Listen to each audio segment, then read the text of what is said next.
Today we'll learn about different types of sets. There are different types of set.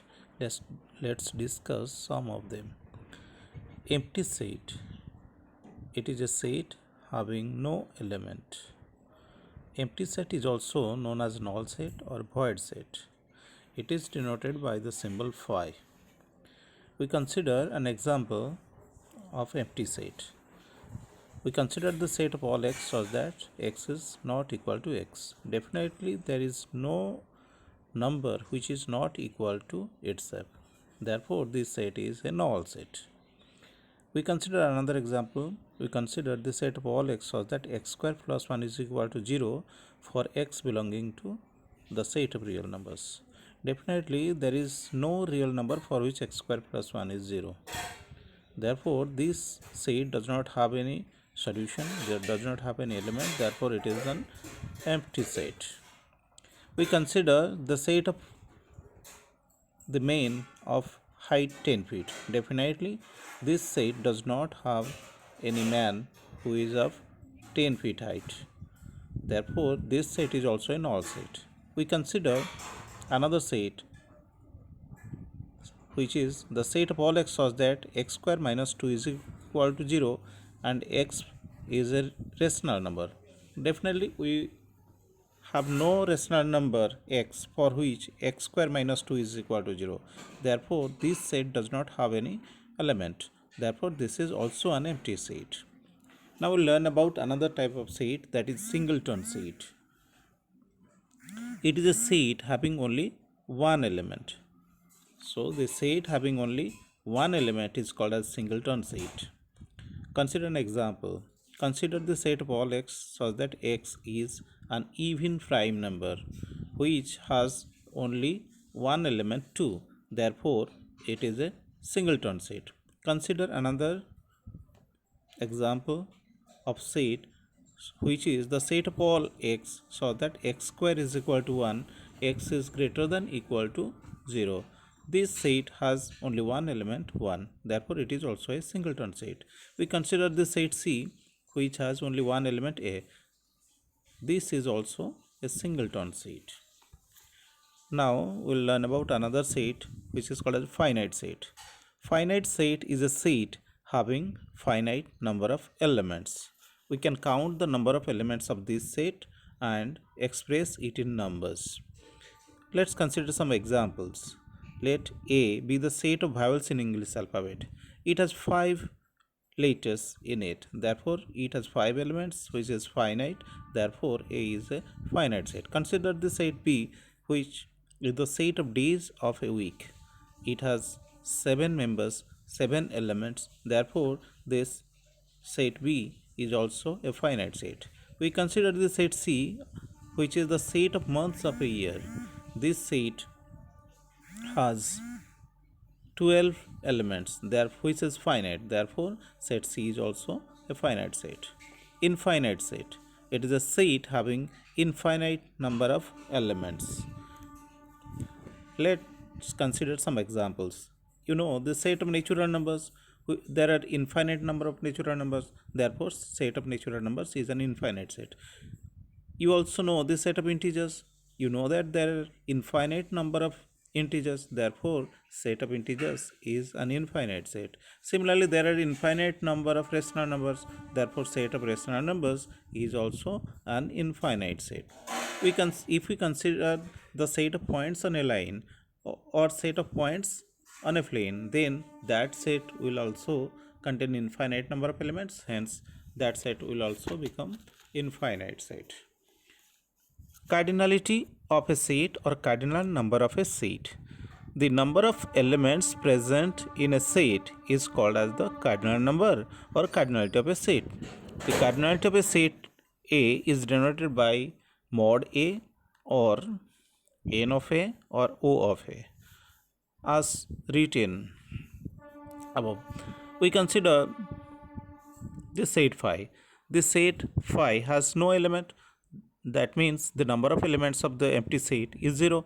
Therefore, cardinal number of empty set is 0. We consider the set A having elements 1, 2, 3 and 4.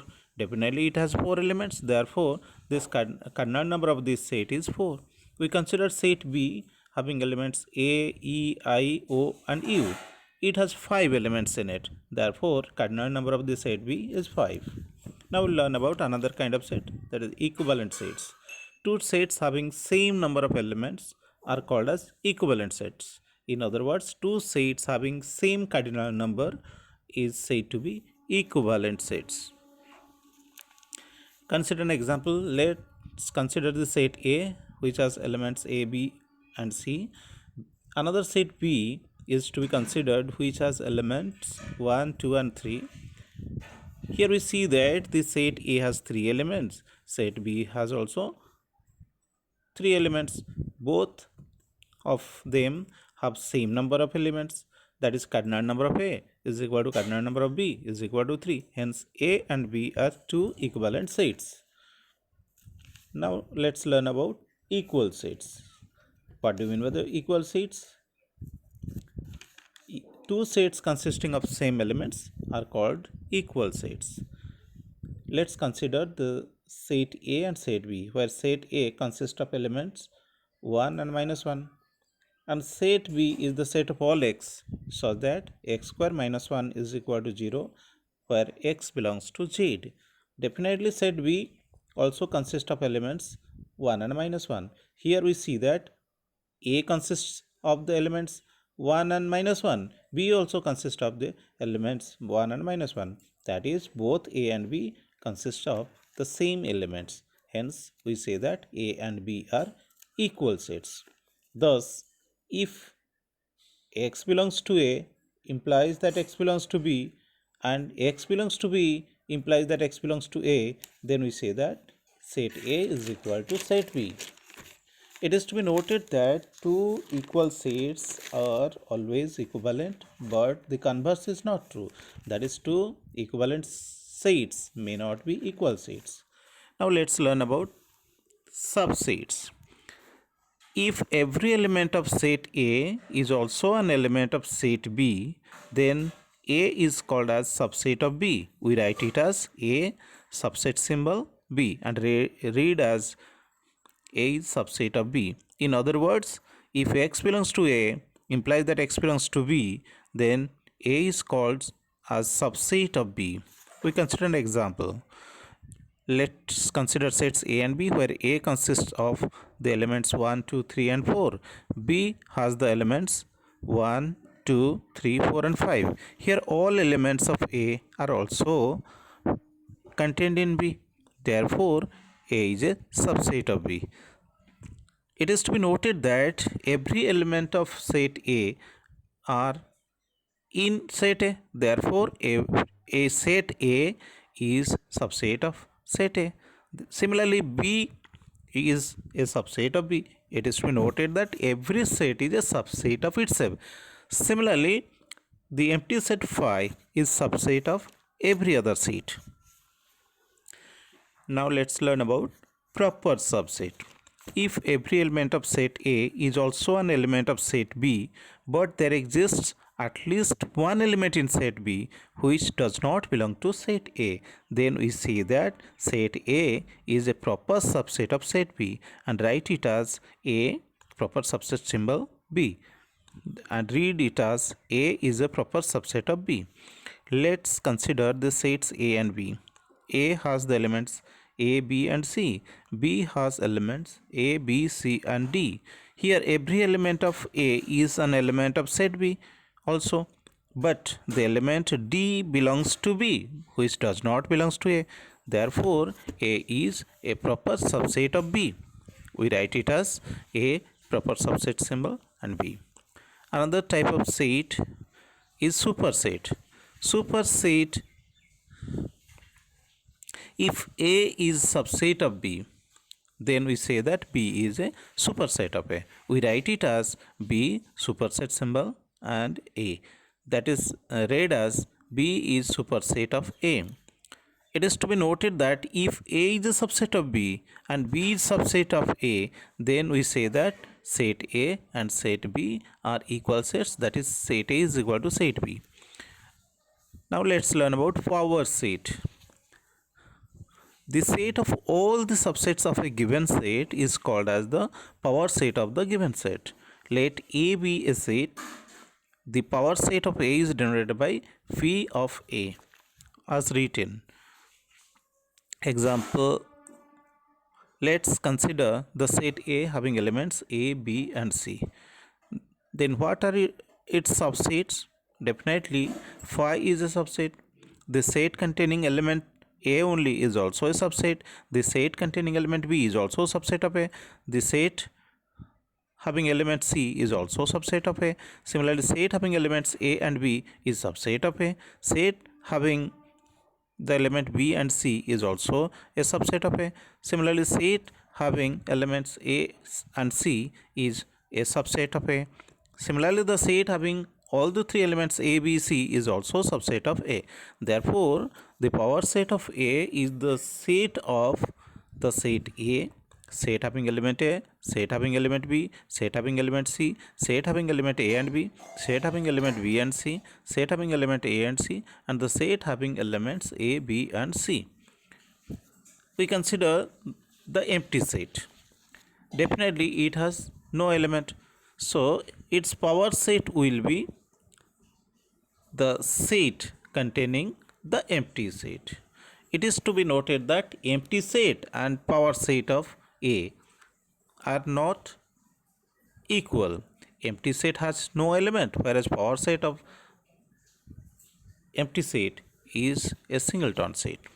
It is to be noted that if cardinal number of the set A is n, then cardinal number of the power set of A is 2 to the power n.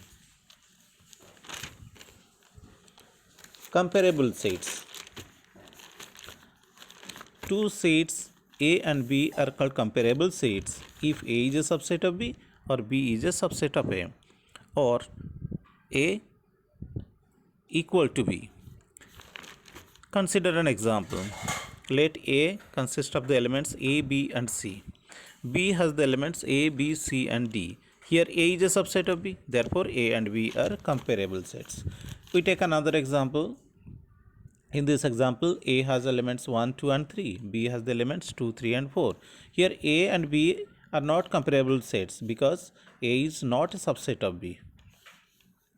Another kind of set is universal set. A universal set is a set that contains all the elements under consideration. It is denoted by the symbol capital letter U or capital letter E. Let's consider some examples. Let A be the set having elements A, B and C, B be the set having elements C, D and E, C be the set having elements F, G and H. Then the set having elements A, B, C, D, E, F, G, H, I and J can be considered as a universal set for this discussion point of view. We consider another example. Let E be the set of people of India. A1, A2, A3 dot dot are the set of people of different states. B1, B2, B3 etc. be the sets of people of different districts of India. Similarly, D1, D2, D3 etc. be the sets of people living in different blocks of India. Then the set E of people of India can be considered as a universal set for this discussion. Note that all sets under our consideration are subsets of the universal set. Another kinds of sets are intervals. The set of real numbers between two given numbers is called as an interval. There are two kinds of intervals. Intervals are definitely subsets of the set of real numbers. Let A and B be two given real numbers. Then the set of all x so that x belongs to R and x is greater than or equal to A and less than or equal to B is called as a closed interval represented by A comma B written within square bracket. Similarly, we consider another example which consists of the set of all x such that x is a real number and x is greater than a and less than b. This is called as an open interval which is open at both the ends a and b. It is denoted as a comma b written within parentheses. Similarly, we consider another set of x such that x belongs to the set of real numbers and x is greater than a and less than or equal to b. This set is open at a and closed at b. So this is an interval which is closed at b and open at a. It is written as beginning of circular bracket a comma b and closing of the square bracket. We consider another set which consists of the real numbers, so real number x, so that x is greater than or equal to a and x is less than b. It is closed at a and open at b. It is denoted by the symbol square bracket, beginning of square bracket a comma b and closing of the square parenthesis. So these are different types of sets.